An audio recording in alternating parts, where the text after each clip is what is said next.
রাজধানীর পল্লবীতে শিশু রামিসা আক্তারের হত্যাকারীদের দ্রুত বিচার এবং সর্বোচ্চ শাস্তির দাবিতে বিক্ষোভ মিছিল একই সাথে মানববন্ধন করেছে জামায়াতে ইসলামী ঢাকা মহানগর উত্তর এবং উত্তরের মহিলা বিভাগ।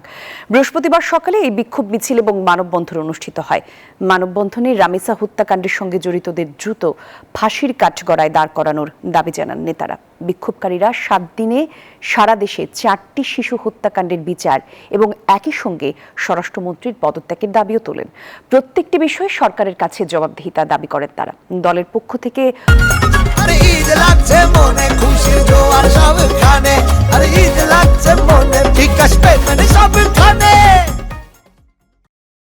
ধর্ষণ, নির্যাতন সহ সকল ধরনের অন্যায়ের বিরুদ্ধে সমাজের প্রতিটি মানুষকে রুখে দাঁড়ানোর আহ্বান জানানো হয়। আজ আমরা এখানে যারা দাঁড়িয়েছি সবাই মা।